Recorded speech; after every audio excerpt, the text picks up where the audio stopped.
Hey, what's up guys? Today I'll show you a Mexican-French art thriller film, New Order. Spoiler ahead, watch out and take care. The film opens with a close-up of an abstract painting by the Mexican artist Omar Graham. And then, it shows a series of green elements, such as a naked lady painted green water rushing down the stairs, and a green tree with a blood-red trunk. Green is one of the colors on the Mexican flag. Green stands for the hope of the nation. The director's display of green, coupled with the violent protests on the streets, suggests a deep concern for the nation. The hospital rushes to clear all beds for those seriously injured in the demonstration.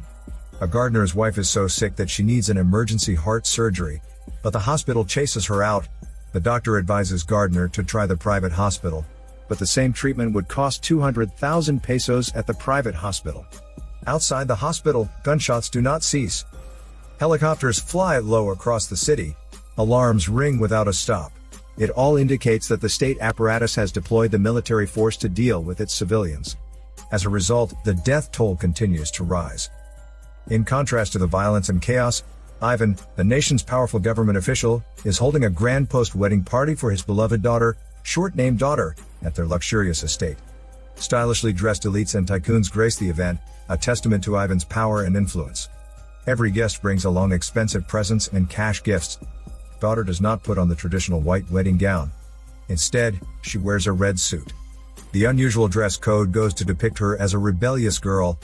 Daughter hands all the wedding cash gifts to her mother, Ivan's wife, short-named wife. Wife then keeps them all in the safe. Sometime later, a powerful senior official also arrives. Ivan leads his family out to receive him.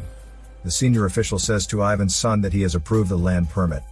Shortly after, an uninvited guest makes his presence at the mansion. He is the family's gardener, who comes to seek help from his longtime employer. He humbly approaches wife, and begs her for the 200,000 pesos to heal his wife. Wife looks for Ivan and son. But the cold-hearted men do not really care about Gardner's predicament. In the end, wife only gives Gardner 30,000 pesos, and turns away to take care of her distinguished guest. Gardner knows that 200,000 pesos are nothing to Ivan, not even enough to buy a hormone bag, but he is in no position to ask for more money.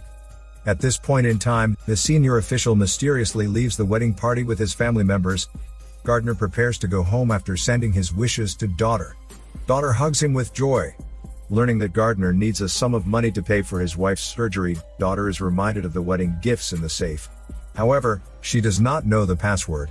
She approaches Ivan, her brother and her husband, but no one is willing to help Gardner. Disappointed, daughter brings her own bank card to Gardner's house, along with the guide driver. As soon as her car exits the mansion, daughter realizes the roads around her house are cordoned off. Daughter does not detour, but takes another path to Gardner's house. Soon after daughter's departure, Ivan spots activists painted red and green, breaking into his house. Gun-toting leader of the mob directly shoots at Ivan. This leads to chaos and screams across his mansion. Ivan falls down, succumbs to his wounds. Wife is crying out loud, hugging him. Various guests duck the shots, and order the muscular security guard to protect them with his bulletproof muscles. To their shock, the security guard fires his gun at the guests. It turns out that the security guard and the protesters are accomplices in the rebellion. While the guests rush to find shelter, the slaves plunder all kinds of treasures at the mansion. Wife is threatened to open the safe. The security guard points the gun at wife's head, forcing her to key in the correct pin, so that he can extract cash. When she does exactly that, she is shot dead. Marta is the only faithful maid, who does not join in robbing her owner. She secretly calls driver, her son, intending to tell him not to come back. However, right after she dials the number, she is knocked down unconscious. The protesters destroy famous paintings hung on the wall. They kill son's pregnant wife, leaving her bleeding on the stairs. Driver could tell that Ivan's mansion is in trouble. Activists roam on the streets, and civilians are rushing back home for safety. It is important to consider how the protesters enter Ivan's house when all roads are blocked. Furthermore, the senior official left the mansion earlier, right before the riot, suggesting that he might be in the know of the conspiracy. Overcoming many hurdles, daughter and driver have reached Gardner's house. Actually, driver is the nephew of Gardner. Gardner, Marta, and driver stay under the same roof for shelter. The family has been serving Ivan for a very long time. Daughter hands the bank card to Gardner. Due to the ongoing riot, the mansion has fallen. It is now safer for daughter to stay in driver's house. The next day morning, the military has already seized control of the mob. Comprehensive martial law is implemented across the nation. According to the radio news, the suppressed riot has killed a few thousand lives. Daughter wants to go back home. Driver ventures out to scout the situation. To his shock, 2 military soldiers capture him. When the soldiers see daughter, they propose to escort her home, taking the martial law as an excuse. It looks like a rather safe option to have military soldiers protecting daughter. However, unexpectedly, the female soldier demands daughter to surrender her mobile phone, watch, and all other accessories like tampons. Daughter does not want to comply, but they force her head down. The streets are strewn with dead bodies. Angel of Independence Monument is looking down on the corpses mounted up in the city. Daughter is not sent home. She is brought into a military base that feels like a concentration camp for the Jews. As a matter of registration, the number 16 is written on her forehead. So far, a dozen of captives are gathered in the base. They are the descendants of the rich or the powerful politicians. Their houses are located in well-off communities. At night, the soldier takes out the ladies to satisfy their desires. A grand hormone feast is undergoing, and sexual assaults are committed openly. Daughter is not spared from the shame and torture. On the other side, son and son-in-law enlist the senior official's help to find daughter. The senior official asks them to have faith in him. And then, the senior official walks away with the military general. A funeral for Ivan's wife and his daughter-in-law is held later. But only 3 kin family members attended.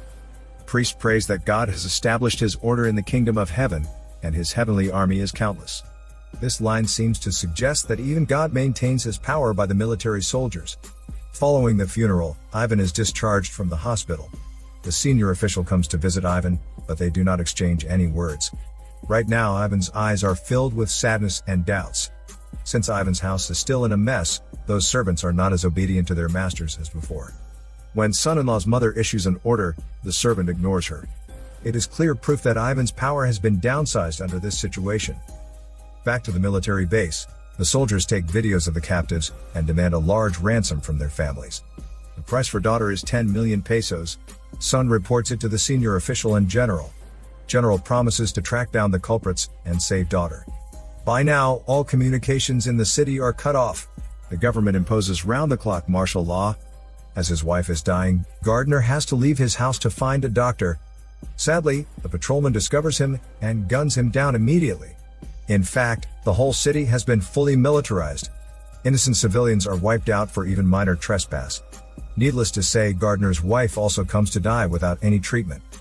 Among the captives, the family of number 3 pays the money to redeem him. The soldiers claim to release him. Just when everyone thinks he could finally go, he is killed right after he steps out of the room. The gunfire sends a shiver down the remaining hostages. In shock, they scream out loud. Now that they come to realize money cannot buy them back. What the military wants are both money and their lives. The female soldier who captures daughter learns that if daughter is redeemed, she could only get 200,000 pesos in the end. Apparently, she is unsatisfied with this amount of reward. She decides to make a fortune in other means. She visits Marta and tells her they could get daughter back at 800,000 pesos. To convince them that she is of power and authority, she gives Marta and driver 2 travel passes. Kind-hearted Marta and driver immediately journey to Ivan's estate and deliver the message to Ivan's son. To him, 800,000 pesos in exchange for his sibling's return is a good deal, so he hands the cash to Marta with the hope to get his sibling back. Marta then brings the cash to the female soldier. But the greedy soldier changes her mind and asks for another 1 million pesos. Marta and driver have no choice but to seek son again for the cause. This time around, son feels suspicious about Marta and driver. He then escalates the case to the senior official and general. As a result, the female soldier and her accomplices are arrested at Marta's house. However, Marta is also captured by the police. Later, the military base is cracked down by the police, and daughter is taken to a military van. At her back, the captives and captors are executed one by one. What appears to be a rescue turns out to be a massacre.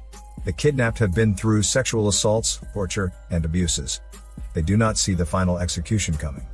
What's worse, gasoline is poured over their body, and fire is ignited.